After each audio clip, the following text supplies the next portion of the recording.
Hi, I'm Ashley Hawkins and I am the Manga librarian, and today we are talking about anime culture and neurodivergence. This is a topic that is actually a little personal to me because I am autistic. Um, so, I am autistic and I am also dyscalculic, so I am neurodivergent in multiple ways.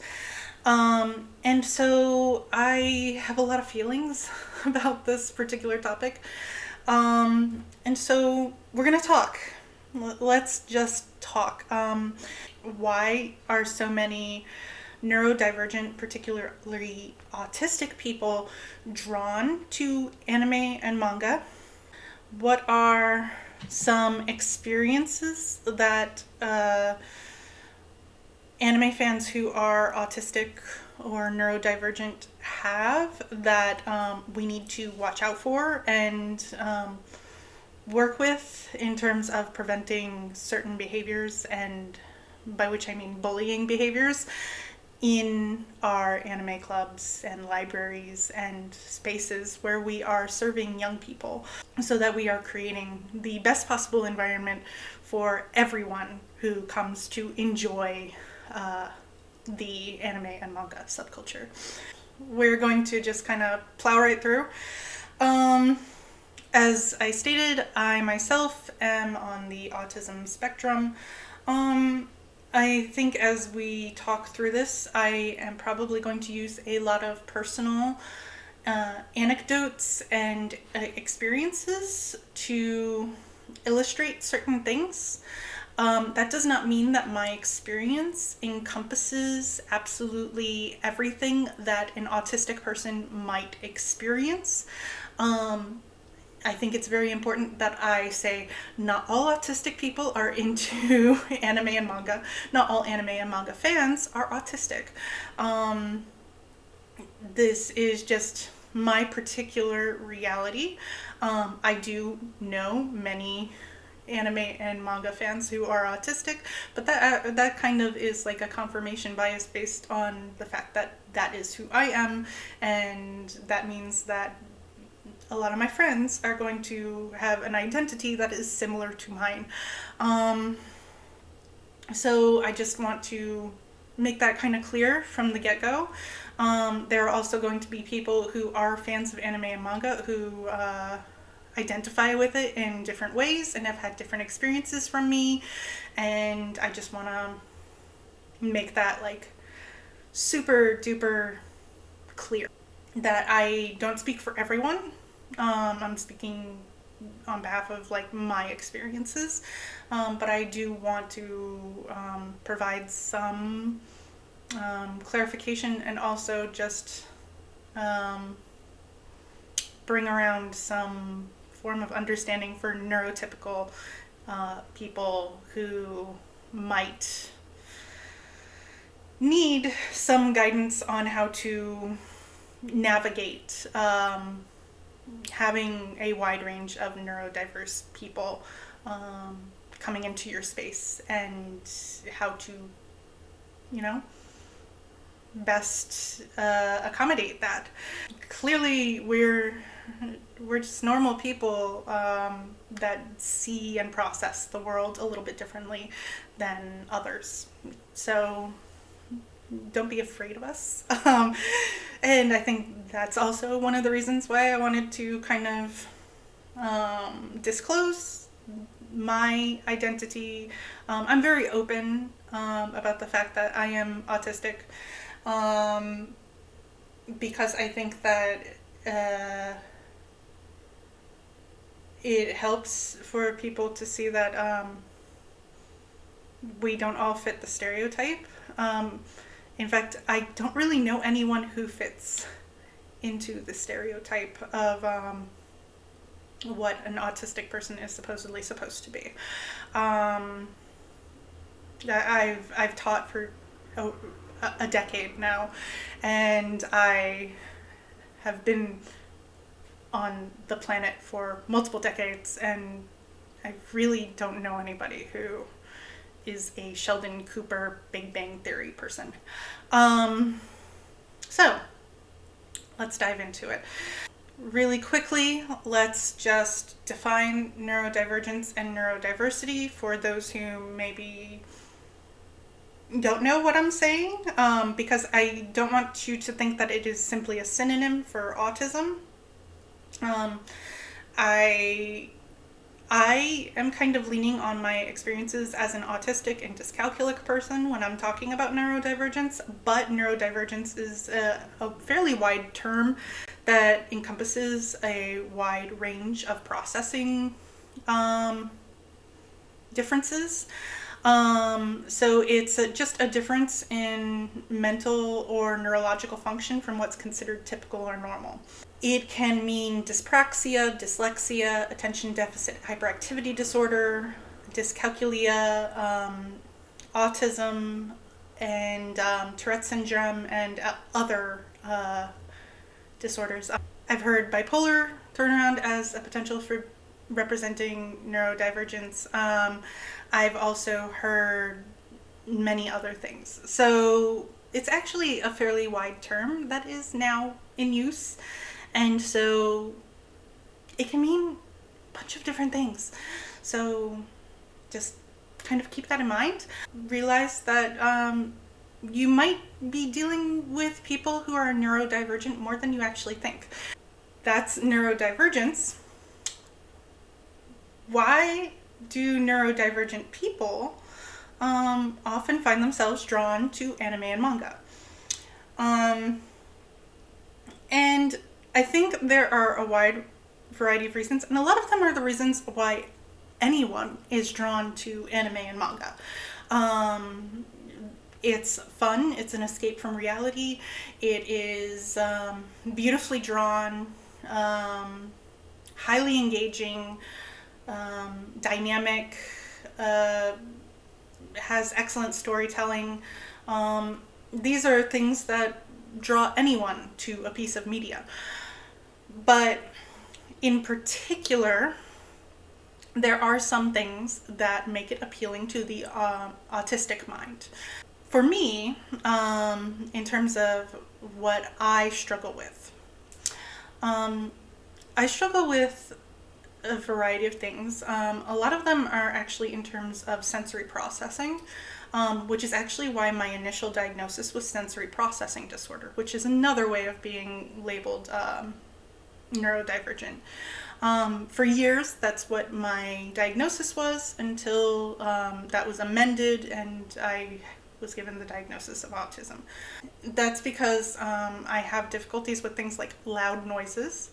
I would actually have like full-on meltdowns as a kid at fireworks displays. When I did tap dancing, I would do everything in my power to not actually tap. My mom said I was the quietest tap dancer ever.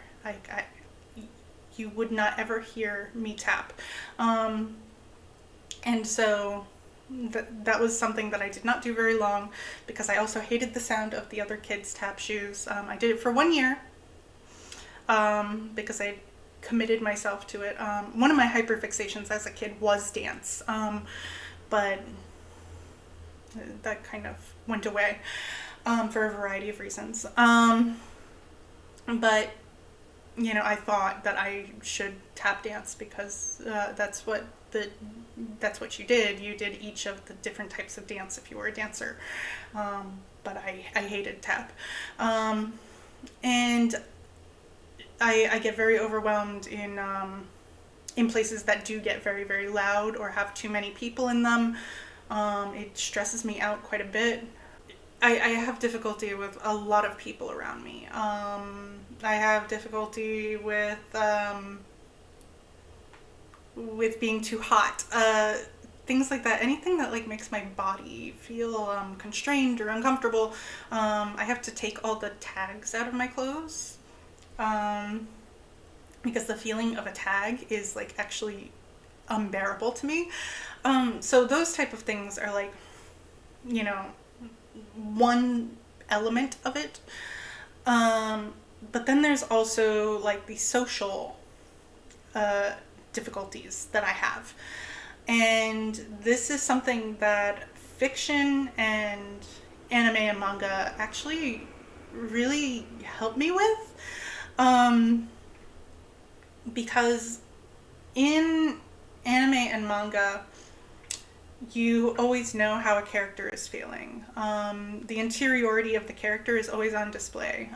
This is actually one of the reasons why I particularly love shoujo manga, because shoujo manga is all about dealing with the interiority of emotion.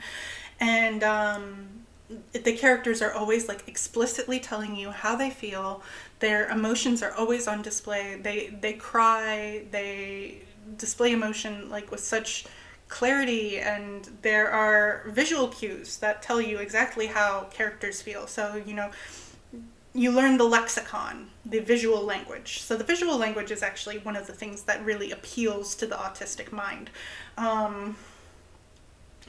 Because facial expressions and such things can actually be a little bit difficult, but having very set, clear facial expressions are really helpful, and having those visual cues, knowing that a sweat drop means that a character is stressed or concerned, or having the angry symbol, which actually is derived from a vein popping. Having that angry symbol over a character telling you that the character is irritated or angry, or having hard eyes, or having any of those visual cues as to a character's emotions is very helpful. And it really gives you a lot to work with in terms of thinking about other people's interiority, other people's emotions, just kind of working through those sort of things. That is a very appealing side of it. And the bombasticness of the emotion is very refreshing. Actual humans tend to be very reserved and withheld, and are not always clear on what they feel, or are not honest with their feelings. And anime and manga characters tend to be very honest about their feelings, at least to the reader.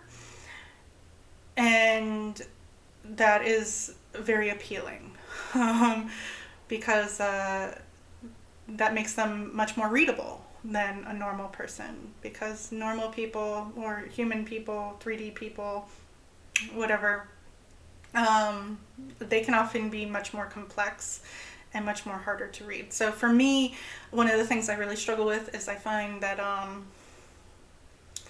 I often over-perceive. I often think that people are angry with me, they find me annoying, they find me irritating, they don't want to hear what I have to say, all of these sort of things. And that actually derives from experiences from when I was younger. I think it has more to do with having grown up autistic than actually being autistic sometimes.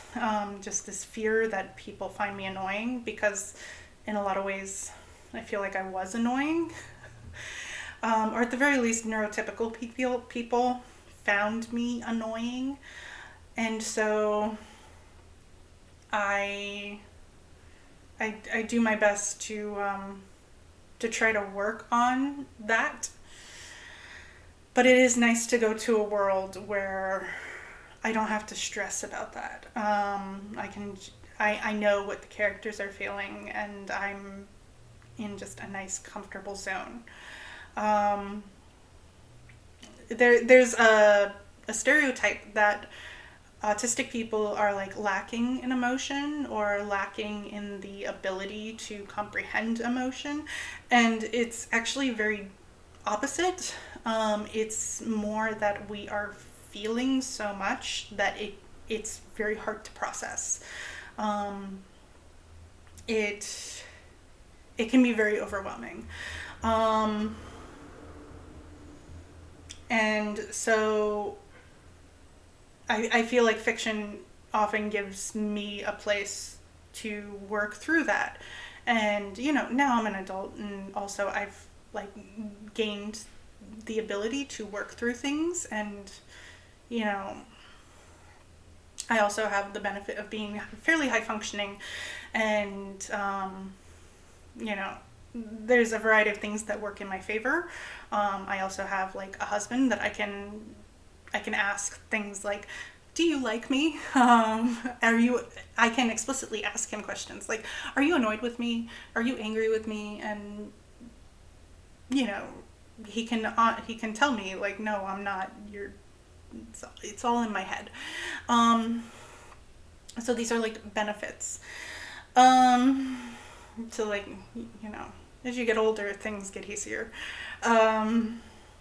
But when you're younger, you don't necessarily have the support networks that you eventually develop, or the tools that you eventually develop. And that's why I wanted to do this. So the visual language is a major, major boon. The second is the second reason why neurodivergent people might be more drawn to anime and manga is our tendency to hyperfixate on things. So we have what are called hyperfixations. And this is because the neurodivergent mind, or the autistic mind, likes parallels, likes repetition. There are just certain things that make me happy, and they, you know, for me, since I have been very little, it has been cats, fiction, anime and manga, video games. I'm just really drawn to, I think, narrative stories. But I like to like with cats, I just love various things about cats. They bring me a lot of comfort, a lot of joy when I see them. I can look at them right now, and I get like that warm, happy feeling. And then I have various things that I collect that are like cat related, and there's just certain emotions that I get that are tied to it, and are tied to certain characters, and are tied to certain things. So those are a type of hyperfixation, but also hyperfixation on like I said, stories, particular stories and story archetypes are very enjoyable to me. I also really like particular types of art style. I find them pleasing. And then anime and manga is often a gateway to other hobbies and interests. So for me, that has led me into, so for instance, I have gotten really into Gundam and Gunpla. So I now build Gunpla. I build robots. If you don't know what Gundam are, although they're not really robots, but whatever, that's not the point of this. The point is that I have found a hobby that I am actually using my hands, and it brings me a lot of calm to like piece it together, and then I can also share what I've created with other people. I'm also into the J fashion community, which involves like dressing in a particular way that brings me a lot of joy. This ring is actually from a J fashion shop in Harajuku called 6% Doki Doki. That's why I always wear it. I find that stuff like this brings me a lot of happiness. It's very playful and whimsical, and it is fun for me. And being into J fashion has gotten me into things like sewing. So I can sew things for myself. I can repair clothing, because sometimes you have to buy J fashion secondhand if you want a particular thing. and sometimes that needs to be like fixed, or I need to do some adjustments to it. You know, these are like various things that you just kind of get into, and there's like a plethora of different ways that it can fulfill you. And these are just the ways that they've fulfilled me. For various students, I've seen other ways that they get fulfilled. They get into things like the furry fandom, where they create things like fursuits, and they get into that. They become very prolific artists. They get into cosplay. They get into all sorts of related hobbies that are attached to the anime and manga community, where they can find something that is actually their passion. And so that is kind of the strength of neurodivergent students, being able to take their love of a particular type of media and focus it with their hyperfixation and find something that they really truly love. You will inevitably find, when you have an anime or a manga club, that you will attract students that maybe obsessively draw a particular character. It might be Sonic, it might be particular anime characters, it might be like My Hero Academia, it might be whatever. Like they might draw like just the same character over and over again, but actually, you know, you'll see the progression of their art becoming better and better, and you can take that and grow it into something where you encourage them to maybe expand their artistic repertoire. I have seen so many different ways that neurodivergent people can really grow and expand, because their hyperfixation enables them to really embrace something that they may not have even gotten into if it weren't for their hyperfixation. Beyond that, there's also, I've mentioned it a little bit, the community. So there is a very wide anime and manga community. Nowadays, there are so many places you can interact with other people. It could be on Discord, it could be through in-person events. You know, if you're a public library, you actually are probably harnessing a way for these people to make a community, because it's a way for people from various backgrounds to meet. But even at a school, it creates a community within a school. It's a way for, quite honestly, neurodivergent people to make friends, because sometimes making friends is difficult. To be completely honest, I struggled with friendship and connecting with people for a long time. And in some ways, I guess I still do to a certain extent. I have friends, but sometimes I struggle with connecting on deeper levels. But having a shared interest, a shared activity, helps deepen that relationship. And quite honestly, it really gives you an outlet. It also can help your regular life relationships too.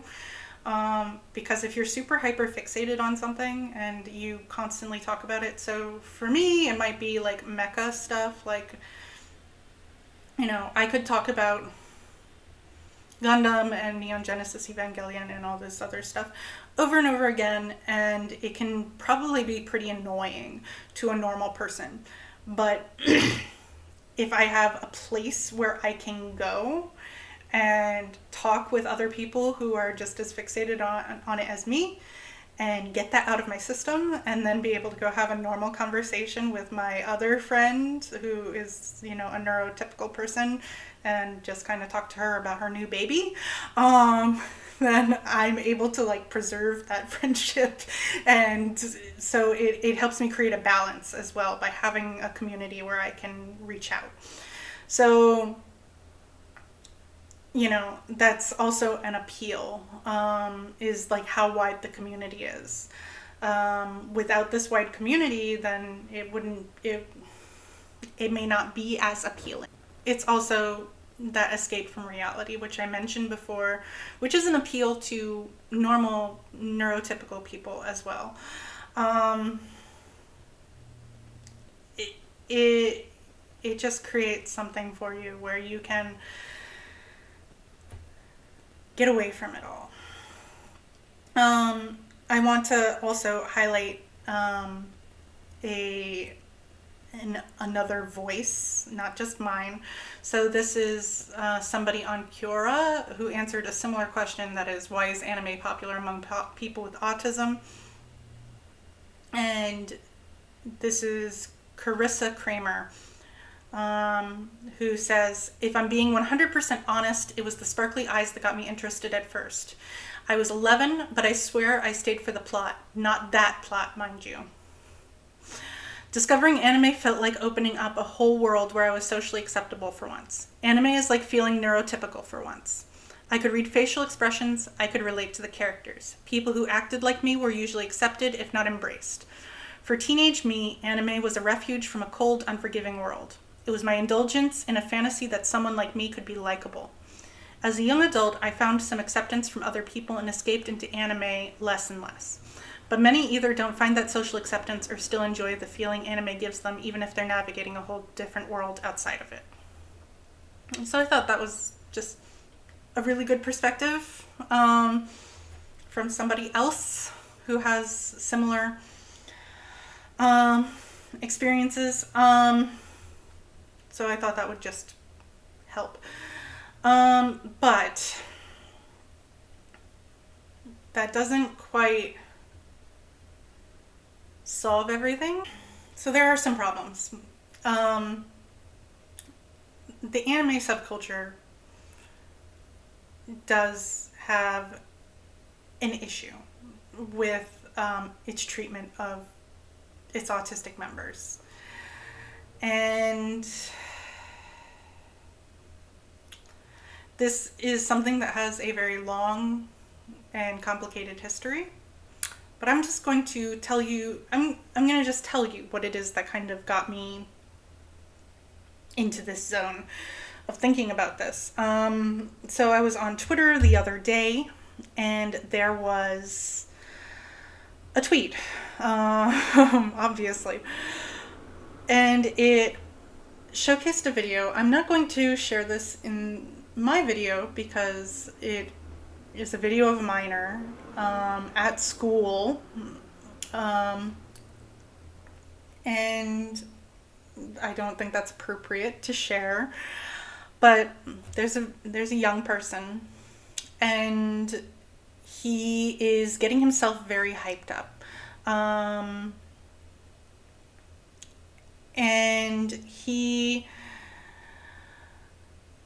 gets himself very hyped up, and everyone around him is laughing, and they are laughing in a way that he does not realize is making fun of him. And he gets super hyped up. He actually does like this really impressive backflip, and then ends the backflip by doing a Hadouken. But meanwhile, everyone around him is doing this jeering, horrible laugh that just, you know what's going on. You know that they're not in it. So, the video was kind of upsetting because it reminded me of things that happened when I was younger, and also things that I know have been that I know are experiences that people regularly go through. And the tagline or the headline or the tweet that was above this video read, "You weren't bullied because you watched anime. You were bullied for this." insinuating, your abnormal behavior, your inability to read social cues.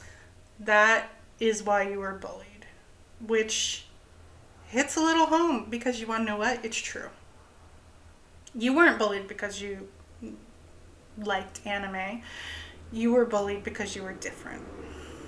And that really is not great. I don't know if the person who wrote this tweet realized like how incredibly cruel that was. Especially considering the young person in the video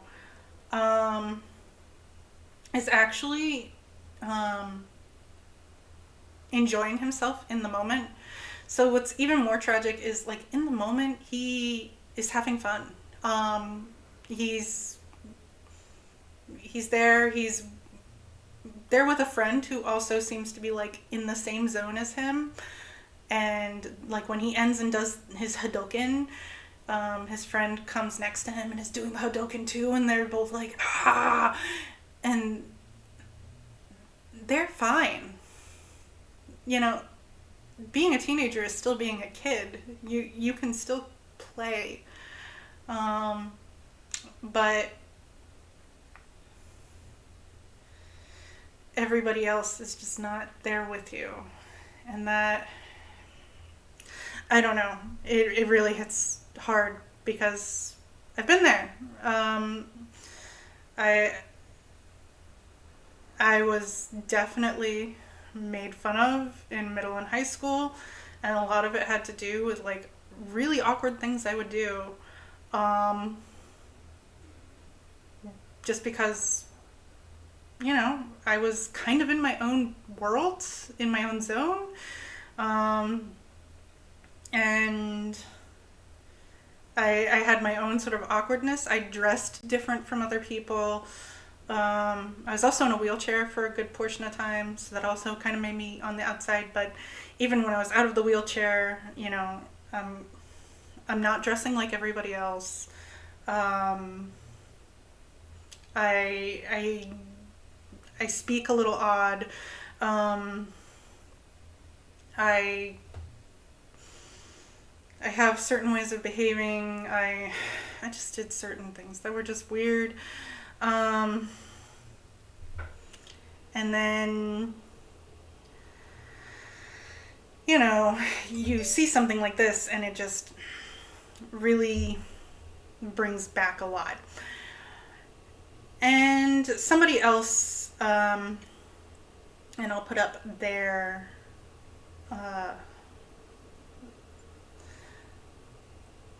comments. Somebody else said, this is how I got bullied growing up, and I only realize it now when I mention something and people go, oh, they were making fun of you. Talk to a large chunk of autistic people and they'll tell you this happened to them a lot of the time, that this is how they were treated their whole lives. And this is true. It's true in my experience, at the very least. And the thing is, there is this insidious inside of anime communities tension where members of anime communities do not want to be associated with autism. So neurotypical people don't want to be seen as in any way associated with being autistic or neurodivergent. And so they will do anything possible to not only distance themselves, but also bully people who are autistic to try and force them out of the space. So that's part of what this particular tweet is doing. It is trying to strike a line. Like, it's not being an anime fan, it's that you're different, you're weird, you're like this. Like, no, it's not the anime. I'm fine liking anime because I don't do this. And so it's creating this, acceptable and unacceptable type of being.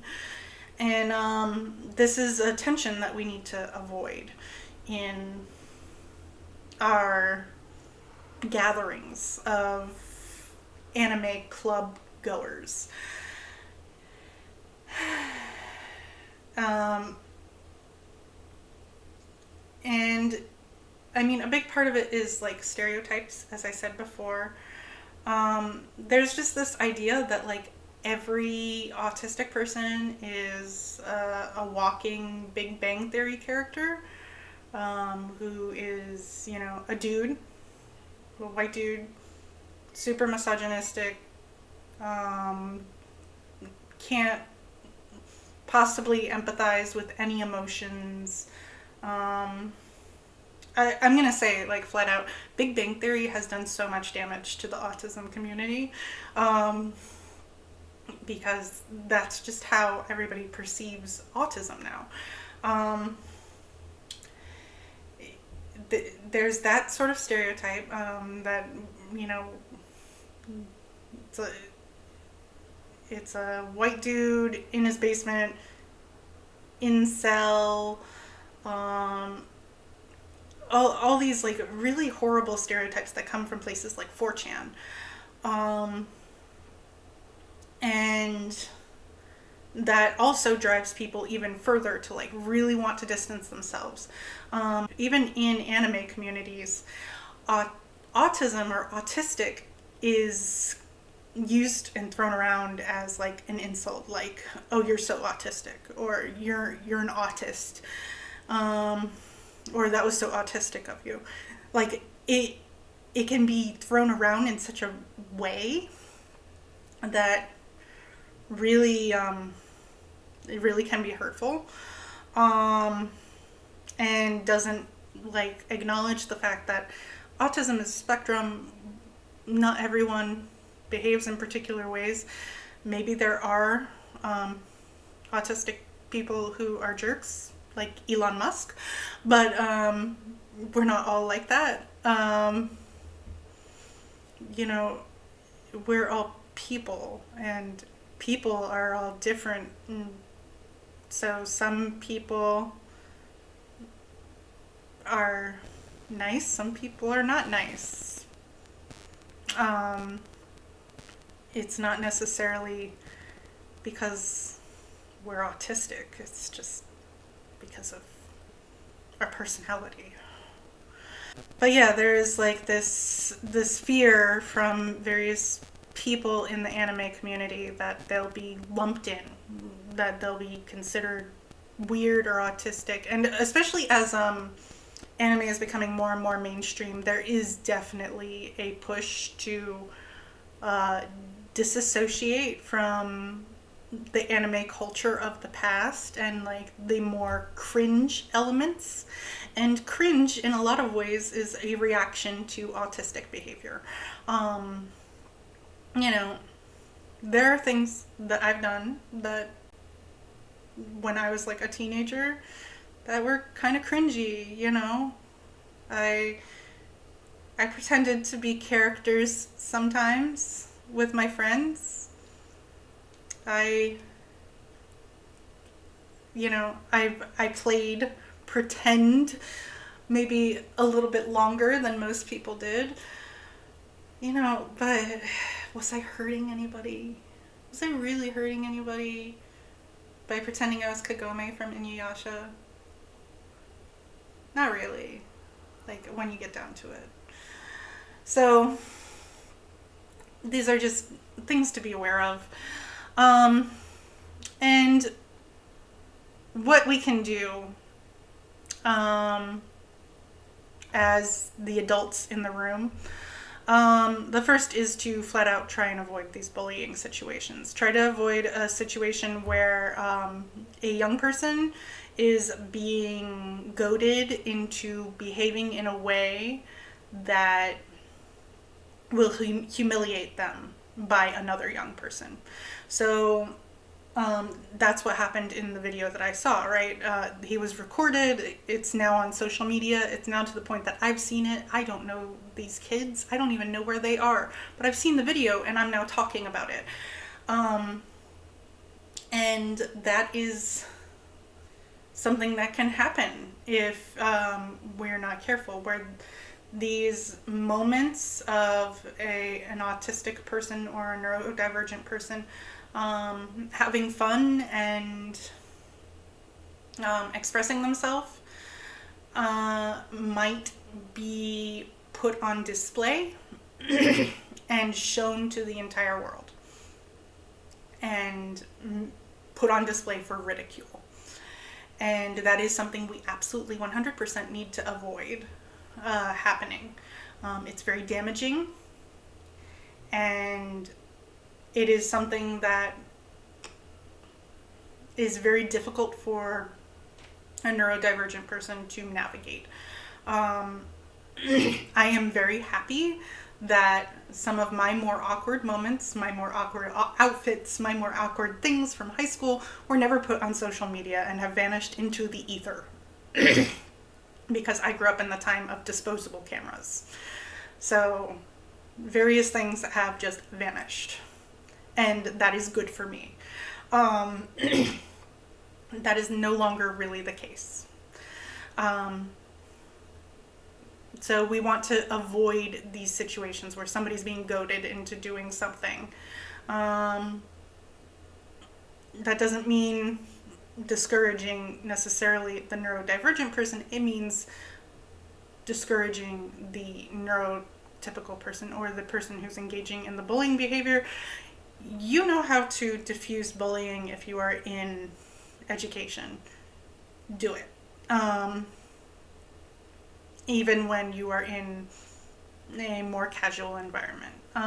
Luckily for me, my anime club at my school is generally a very chill, comfortable environment, but also the majority of my students are neurodivergent. So they are very understanding and empathetic with each other, and I don't generally have this issue. But I know it's an issue that pops up because I've been in anime communities and I know how they can get.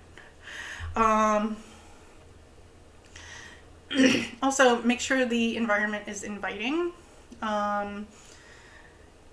Recognize that you do have to kind of mediate things like noise levels, things like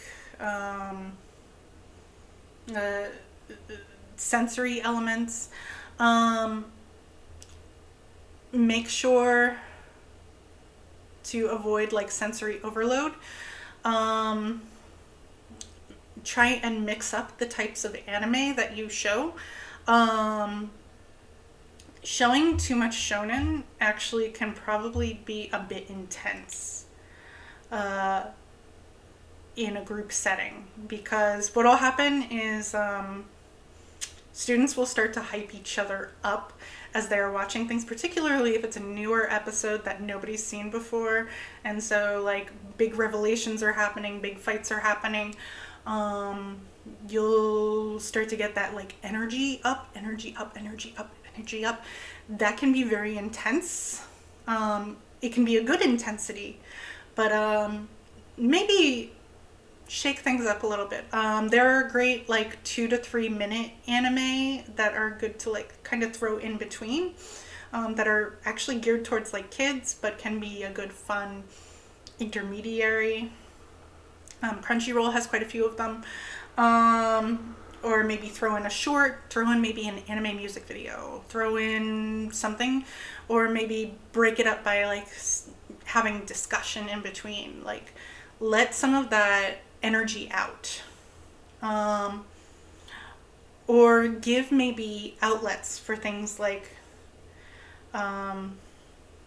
give outlets. Maybe you start a thing like, hey guys, I'm feeling really hyped from that last episode, who wants to do a kamehameha with me? And they may all just look at you and like, what the heck, miss, you're so weird. But, if you're the one who's initiating it, you're just the weird adult. That's actually one of the things that has been great for me becoming a librarian, is now I'm just the weird adult. I'm just like the quirky librarian, whatever. So when I do like weird things, that's like, who cares? I'm now free to be a nerd and be as geeky as possible, because it's fine. I'm no longer in the social hierarchy of high school, because I don't really care what they think. But by being the person who's like, yeah, let's all shout together real quick and get that energy out. That can actually be good sometimes, because you might notice that somebody needs to do that. Or if you're noticing that somebody is feeling like really overwhelmed with how hyped up everybody else is getting, find a way to de-escalate everybody else. And there are kind of calming things you can do. That's typically when I'll break out something like, we have a button maker, and I'll just kind of come over and be like, hey guys, this volume of manga fell apart. Like, who wants to die cut various pieces and like start making buttons out of it? And that tends to like diffuse things, or like pull out coloring pages, or some other activity that kind of pulls the attention away from, I just find various ways to intersperse. I also try to allow special interests and hyperfixations to flourish and become certain students' strengths. So I have some students who are experts on particular series, and I ask them what's going on right now in Shonen Jump, in My Hero Academia, because I don't read it all the time, but can you keep me up to date on what's going on? Because I've read the beginning, and I kind of keep up with synopses, but these long-running Shonen Jump series are a lot for me. But I can go to certain students and just be like, keep me up to date, what's going on? Give me the deets. And they actually really enjoy being the person to like give me all the information. They're my expert, and therefore as I'm intaking the information and like, letting them tell me all of this, and they're also feeling like a certain level of specialness and usefulness. Alongside that, like, I try to give space to like certain things. I'm trying to incorporate, this year I am doing some shifts as I'm planning ahead. So I'm trying to do more cosplay related activities, because I have some cosplayers. I am also going to be incorporating K-pop and K-dramas into the programming as well, because there is a lot of crossover between my anime kids and that subculture, and so I'm sort of blossoming it a little bit so that we have more space for nerding out. These are just ways that I grow things. You kind of have to play by ear, see what's working with your community, see what's working with your students. I've talked for a profoundly long time about this topic. There's more I could say. If there's more you want me to talk about, if there's more questions you have, please leave them in the comment box down below, or reach out to me. I'm happy to answer any questions about anime subculture, about autism, about my experiences working with particular students. I can divulge more into that.